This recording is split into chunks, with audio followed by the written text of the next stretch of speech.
Saya mengagumi seorang ratu Islamis yang berani mengungkap masalah di komunitasnya sendiri. Karena kamu mungkin berkata, "Yah, apa yang seorang gadis kulit putih tahu tentang apa yang sebenarnya terjadi dan seberapa bermasalahnya Islam?" Dan untuk itu, saya akan bilang, mungkin kamu benar. Mungkin saya memang tidak tahu apa-apa. Tapi mungkin kamu bisa mendengarkan para perempuan ini yang benar-benar mempertaruhkan nyawa mereka untuk cukup berani membagikan masalah di komunitas mereka. Dan kalau kamu tidak mau mendengarkan mereka, maka demi Tuhan, masalahnya ada pada kamu, bukan pada kami. Selamat datang di Bushback, saya Meiraka, pembawa acara Anda. Mari kita dengarkan apa yang ingin disampaikan wanita luar biasa ini. Ini adalah pengumuman layanan publik untuk semua orang Asia Selatan yang khususnya berkumpul di area-area tertentu, misalnya South Hall Broadway dan Ilford High Street. Teman-teman, aku rasa kalian belum sadar sebagai kelompok betapa memalukan kita saat berada di area-area ini. Sebagai seseorang keturunan Asia dan seorang Muslim, aku harus pergi ke area-area ini untuk mendapatkan daging halal, rempah-rempah, dan semua kebutuhan lainnya. Dan aku merasa mual setiap kali pergi ke tempat-tempat itu. Rasanya aku benar-benar tidak enak badan. Aku sebenarnya tidak ingin berada di sana. Kenapa? Ceritakan pada kami kenapa. Apa alasan yang mungkin membuatmu merasa tidak enak saat masuk ke daerahmu sendiri untuk membeli daging yang kamu butuhkan demi agamamu? Ceritakan pada kami. Tolong ceritakan pada kami. Karena di setiap beberapa langkah, selalu saja ada semacam pria dari kampung halaman. Entah mereka benar-benar sudah tua dan tidak punya etika sosial. Jadi mereka menatap tubuhmu, menembus pakaianmu. Tidak peduli seberapa sopan pun kamu ingin berpakaian. Lalu ada juga pria-pria yang datang ke sini dari kampung halaman, mengendarai mobil besar mereka, tapi mereka menjulurkan kepala keluar jendela dengan lidah seperti ini, terus-menerus menatap wanita. Maksudku, mungkin saja. Hanya mungkin. Masalahnya bukan pada daerahnya. Mungkin sistem kepercayaan yang dianut oleh pria-pria ini yang membuat mereka berpikir bahwa mereka bisa memperlakukan wanita seperti ini. Teman-teman tolong jaga sopan santun, terutama untuk para wanita yang berusaha berpakaian lebih sopan. Kami hanya di sana untuk mengambil beberapa barang, lalu pergi dan pulang ke rumah. Maksudku, kamu pasti berpikir para pria ini akan memperlakukan wanita mereka dengan hormat, kan? Maksudku, kalau agamanya bilang, kamu tahu, perlakukan orang kafir seperti itu. Perlakukan wanita-wanita itu dengan menjijikan. Mereka pantas mendapatkannya. Dan semua omong kosong yang mereka keluarkan. Tapi kalau wanita-wanita kalian sendiri yang mengeluhkan hal ini, mungkin masalah itu memang benar-benar ada. Tapi sebenarnya, jantungku berdebar-debar. Aku merasa cemas saat memikirkan semua pria berpikiran kotor ini yang tidak punya etika sosial. Mereka tidak peduli kalau mereka menatapmu begitu tajam, bahkan tanpa berkedip. Ini bukan soal etika sosial, sayang. Meskipun aku sangat menghargai video ini karena kamu membuktikan semua yang sudah aku katakan selama ini. Ini bukan soal etika sosial, ini soal sistem kepercayaan mereka. Mereka percaya bahwa kamu hanya ada di sana untuk kebahagiaan dan kepuasan mereka sendiri. Hanya itu. Itulah tujuanmu di sana menurut mereka. Untuk melahirkan anak bagi mereka, untuk, entahlah, membuat mereka merasa lebih baik tentang diri mereka sendiri dari segi kekuasaan karena keseimbangan kekuasaan sangat tidak adil. Apa kamu tidak tahu apa yang dijanjikan kepada kalian? Apakah kamu tahu kalian dijanjikan akan jadi seperti apa di masa depan? Suamimu akan mendapatkan 72 wanita seperti ini yang keluar untuk membeli daging untuk suami mereka. Tapi kamu akan menjadi salah satu dari 72 perawan itu. Bukankah itu luar biasa? Bukankah itu sangat menyenangkan? Itu menunjukkan segalanya yang perlu kamu ketahui tentang seberapa besar mereka menghormati orang mereka sendiri. Dan bolehkah aku mengatakan ini? Aku tahu pasti bahwa di komunitasku, tugas para pria adalah melindungi para wanita dari orang-orang mesum seperti ini. Itu tugas mereka. Apa yang salah dengan masyarakat ini? Sampai para prianya sendiri yang bersikap mesum terhadap perempuan mereka sendiri. Para wanita justru butuh perlindungan dari pria-pria mereka sendiri. Tidak begitu baik. Kamu tahu betapa tidak nyamannya itu bagi seorang wanita ketika yang ingin dia lakukan hanyalah membeli makanan atau mungkin masuk ke toko pakaian, bahkan ke toko hijab. Itulah daerah di mana toko-toko itu berada, jadi kami tidak punya pilihan selain pergi ke sana. Kedua, kotoran di jalanan. Kenapa setiap kali kamu pergi ke daerah yang banyak orang Asianya, entah kenapa selalu ada sampah di mana-mana di jalanan? Ngomong-ngomong, orang Asia. Dia bukan bicara tentang orang Asia pada umumnya. Dia bicara tentang orang Asia tertentu. Orang Asia keturunan Pakistan. Kenapa ada banyak kotoran? Karena mereka benar-benar tidak peduli secara harfiah. Kamu tahu, tanpa bermaksud bercanda, tentang tanah itu. Mereka tidak peduli. Itu hanya milik mereka untuk digunakan dan disalahgunakan. Itu mentalitas yang ada di mana-mana. Dan itulah sebabnya tempat-tempat mereka kotor. Bungkus, pembungkus, popok. Kalau kamu masuk ke jalan perumahan, ada kasur di depan pintu, kereta bayi tua, barang-barang rusak. Seperti kamu hanya meninggalkan sampah di mana-mana.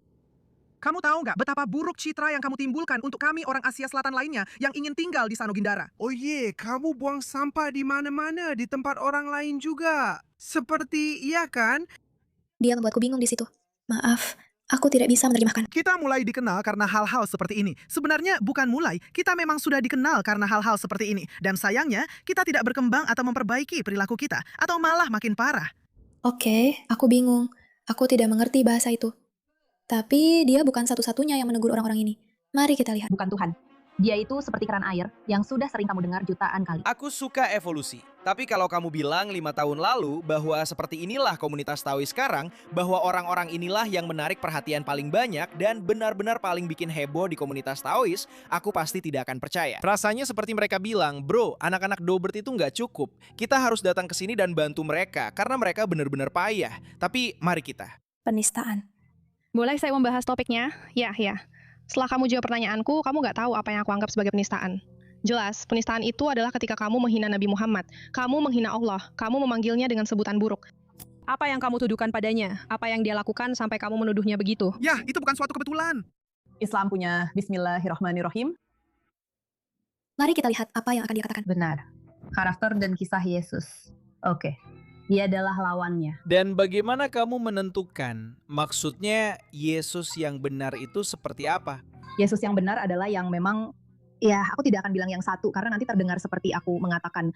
Para pria dakwah benar-benar akan menghancurkan momentum para cewek dakwah ini. Bahkan ketika wanita dakwah seperti Cora dan Itachi melakukannya sendiri. Inilah masalahku. Di mana kamu melihat Islam, tapi dia akan menolak bahwa itu Islami dan tetap menjadi Muslim. Dan disinilah kita sedang menghadapi hal itu. Tidak ada seorang pun yang akan bisa meyakinkan saya lagi bahwa hadis-hadis itu sebenarnya adalah perkataan Nabi Muhammad SAW. Tidak ada seorang pun yang akan bisa meyakinkan saya bahwa hadis-hadis itu bukan hanya kata-kata dari Dia adalah seorang penolak hadis. Jadi ya, dia salah satu muslim yang mencintai Islam, mencintai Muhammad, tapi tidak bisa menerima kenyataan bahwa sejarah beliau sangat penuh tanda tanya. Dan saya juga pernah membahas dia sebelumnya dan saya bilang dia sebenarnya akan mengungkap kebenaran tentang Islam, tapi dia akan menolak bahwa itu adalah bagian dari ajaran Islam dan tetap menjadi seorang muslim. Dan sekarang kita sedang berhadapan dengan hal itu. Tapi kamu lihat, bukan hanya mereka di luar sana yang mengungkap betapa buruknya hal itu. Banyak dari orang-orang ini di internet, para influencer perempuan ini, mulai melihat banyak celah dalam agama yang mereka anut dan mereka membicarakannya. tidak akan pernah lagi bisa meyakinkan saya bahwa hadis-hadis itu benar-benar perkataan Nabi Muhammad SAW. Ups, tidak ada yang akan pernah bisa meyakinkan saya bahwa hadis-hadis itu bukan sekedar kata-kata dari laki-laki yang menindas, tidak percaya diri dan menyimpang. Karena maksudmu apa dengan hadis yang mengatakan Allah akan melaknat perempuan? Laknat Allah. Apakah kamu tahu seberapa seriusnya laknat Allah itu? Allah melaknat perempuan yang mencabut alisnya. Allah akan melaknat perempuan yang menghilangkan rambut di sekitar alisnya. Tapi tidak ada hadis tentang Allah melaknat laki-laki yang menikahi anak-anak. Maksudku, dia memang ada benarnya. Lucu sekali kalau justru soal alis yang membuatnya terganggu. Tapi kamu tahu kan, perempuan tetaplah perempuan. Perempuan ingin terlihat cantik. Biarkan kami mencabut alis kami. Maksudku, kamu tahu nggak kalau Islam melarang mencabut alis? Benar-benar seperti kampanye. Bayangkan saja, semua beauty blogger dan influencer di luar sana ternyata dianggap menghujat. Mereka dianggap kafir. Kalau kamu punya alis yang bagus, kalau kamu bagian dari Hollywood, kalau kamu cantik atau peduli merawat wajahmu, kamu akan mendapat murka Allah. Ya, memang terdengar agak konyol kalau aku mengatakannya seperti itu. Memang begitu, tapi memang terdengar konyol. Dan dia benar, bahwa Allah akan lebih mempermasalahkan hal itu daripada menikahi anak-anak. Maksudku, dia sudah menyampaikan semua argumen itu untuk kita, sayang. Memang begitu. Tunggu, benar. Kitab hadis mengatakan bahwa menikahi anak-anak itu boleh. Tunggu. Tunggu, lihat. Biar saya kasih tahu sesuatu. Baiklah. Biar saya kasih tahu sesuatu. Tunggu. Tunggu. Alasan para pria ini menolak untuk meninjau kembali hadis yang mengatakan Aisyah berusia 6 tahun, meskipun ada lebih banyak bukti sejarah yang membuktikan sebaliknya, adalah karena itu akan memaksa mereka untuk meninjau kembali hadis-hadis lain yang dianggap sahih. Hadis yang mereka gunakan sebagai dasar penafsiran patriarki mereka terhadap Islam. Maksudmu Islamisme sebagai gerakan politik yang berpura-pura menjadi agama sebenarnya hanyalah tentang patriarki yang ingin mendominasi segalanya dan menjadi kejam, mengerikan, serta abusif. Benarkah begitu? Tidak. Hadis yang mereka gunakan untuk menyakiti, mengontrol, mempermalukan, dan membungkam perempuan. Dan alih-alih membersihkan nama Nabi kita, mereka justru terus memfitnah beliau, mengklaim bahwa beliau akan melakukan sesuatu yang menjijikan dan mengerikan, seperti menikahi seorang anak. Sebagai seorang pelajar muslim, teman-teman non-muslim saya bertanya, mengapa Nabi menikahi seorang di bawah umur, padahal itu salah? Mengapa Nabi menikahi seorang di bawah umur? Ya, kenapa tidak? Jika kamu punya kesempatan. Hahaha. Siapa yang waras akan menemukan seseorang yang sejujur, sehebat Nabi, lalu menolaknya? Demi Allah, jika aku punya anak berusia 6 bulan, dokter, aku akan memberikannya kepadanya. Allah sudah di depan mata kita selama ini. Mereka hanyalah sekumpulan pedofil. Ingat kata-kataku, gadis ini, dia akan segera pergi. Dia akan pergi dan kita akan menyambutnya dengan tangan terbuka. Dia akan pergi karena dia sudah melihatnya. Dia sudah melihatnya dan dia tidak bisa melupakannya. Dan tidak ada yang bisa kamu lakukan, karena sekali kamu melihatnya, itu sudah selesai. Itu saja, kamu sudah berada di pihak yang benar. Terima kasih atas perhatianmu terhadap hal ini.